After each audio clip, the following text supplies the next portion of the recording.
ভরত বংশের রাজা হস্তিনাপুর নগর স্থাপন করেছিলেন।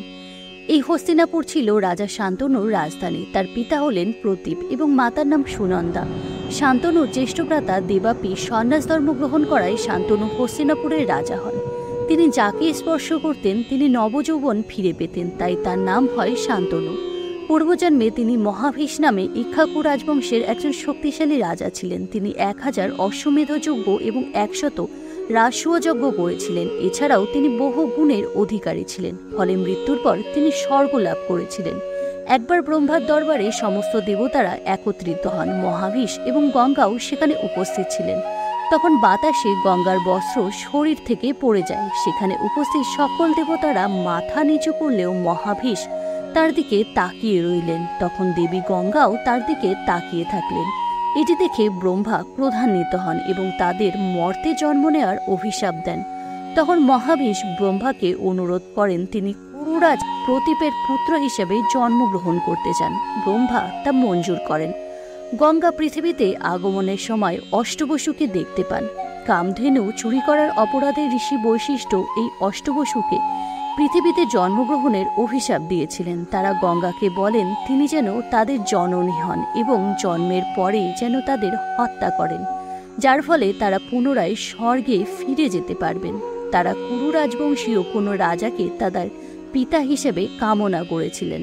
একবার কুরু রাজা প্রতীপাকে ধ্যান করতে দেখে গঙ্গা এক সুন্দরী রমণীর রূপ ধারণ করে তার কাছে এসে তার ডান উরুতে বসলেন। তখন তিনি গঙ্গাকে জিজ্ঞাসা করলেন তিনি কি চান। গঙ্গা তাকে বললেন তিনি তাকে স্বামী হিসেবে পেতে চান। প্রতীপা জানালেন তিনি তা পারবেন না, তবে তিনি গঙ্গাকে তার পুত্রবধূ হবার প্রস্তাব দেন, কারণ গঙ্গা তার ডান উরুতে বসেছিলেন। ঐতিহ্য অনুসারে একজন ব্যক্তির ডান উরু হল তার মেয়ে বা পুত্রবধূর জন্য এবং বাম উরু তার স্ত্রীর জন্য। বৃদ্ধ বয়সে প্রতীপা ও তার স্ত্রী সুনন্দার ঘরে শান্তনুর জন্ম হয়। প্রতীপা শান্তনুকে হস্তিনাপুরের রাজপদে অভিষিক্ত করে তপস্যা করতে জঙ্গলে যান। একদিন শান্তনু নদীর তীরে এক সুন্দরী মহিলাকে দেখে তার প্রতি প্রণয়াসক্ত হয়ে পড়েন এবং তাকে বিবাহ করার প্রস্তাব দেন। সে ওই প্রস্তাবে রাজি হয়ে যায়, কিন্তু শর্ত দেয় যে কোনোদিন তার কোনো কার্যে শান্তনু যদি বাধা দেয় বা কোনো প্রশ্ন করে তবে সেই মুহূর্তে সে তাকে ত্যাগ করবে। বিবাহের পর তাদের একটি পুত্র সন্তানের জন্ম হয়, কিন্তু তিনি এই শিশুটিকে জলে নিক্ষেপ করেন। অসহায় শান্তনু তার কাছে এর কারণ জিজ্ঞাসা করতে পারেননি। কিন্তু একে একে 7টি পুত্রকে নদীতে বিসর্জন দেওয়ার পর গঙ্গা যখন 8ম পুত্রকে বিসর্জন দিতে যাচ্ছিলেন, শান্তনু নিজেকে সংযত করতে না পেরে গঙ্গাকে বাধা দেন এবং এর কারণ জানতে চান। গঙ্গা তখন রাজা শান্তনুকে ব্রহ্মার অভিশাপের কথা জানান। অষ্টবসুর কাহিনী শুনিয়ে তিনি বলেন তাদের সকলকে তিনি এইভাবে কেবল মানব জীবন থেকে মুক্তি দিয়েছেন, কিন্তু শান্তনু বাধা দেওয়ায় তিনি 8ম পুত্রকে বিসর্জন দিতে পারবেন না। তবে 8ম পুত্র দেবব্রতকে গঙ্গা সঙ্গে নিয়ে যাবেন এবং সঠিক সময়ে তাকে আবার শান্তনুর কাছে ফিরিয়ে দেবেন। এরপর গঙ্গা শিশুটিকে সঙ্গে নিয়ে অদৃশ্য হয়ে গেলেন। স্ত্রী এবং পুত্রদের হারানোর শোকে শান্তনু তখন ব্রহ্মচর্য পালন করতে শুরু করলেন। যুদ্ধ না করে সৎ আচরণের দ্বারা তিনি সমগ্র বিশ্ব জয় করতে সক্ষম হন।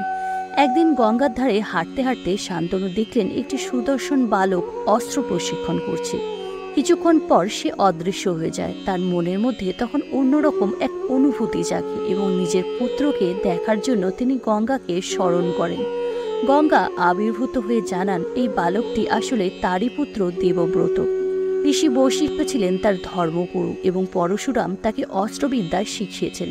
তিনি দেবব্রতকে শান্তনুর কাছে সমর্পণ করে আবার অদৃশ্য হয়ে গেলেন।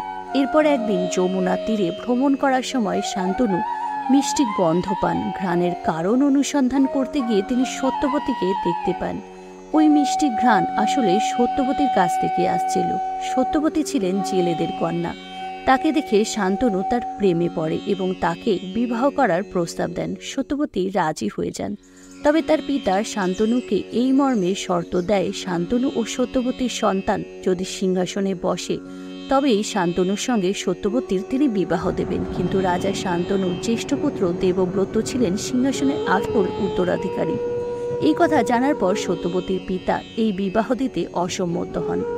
রাজা শান্তনু তখন সত্যবতীর বিরহে শোকাতুর হয়ে পড়েন। দেবব্রত পিতার দুঃখ নিরসনের জন্য সত্যবতীর পিতার কাছে যান এবং তাকে কথা দেন সত্যবতীর সন্তানই হস্তিনাপুরে সিংহাসনে বসবে। কিন্তু সত্যবতীর পিতা বলেন দেবব্রত সিংহাসনের প্রতি তার দাবি ত্যাগ করলেও ভবিষ্যতে তার বংশধরেরা এই সিংহাসনের দাবি জানাতে পারে। তখন হস্তিনাপুরের সিংহাসনের প্রতি সত্যবতীর সন্তান ও তাদের বংশধরদের অধিকার সুনিশ্চিত করার জন্য দেবব্রত আজীবন ব্রহ্মচর্যের প্রতিশ্রুতি দেন। ফলে তিনি অবিলম্বে সত্যবতী ও শান্তনুর বিয়েতে রাজি হন। দেবব্রত বিবাহ না করায় যে ভীষণ প্রতিজ্ঞা করেছিলেন তার জন্য তার নাম হয় ভীষ্ম।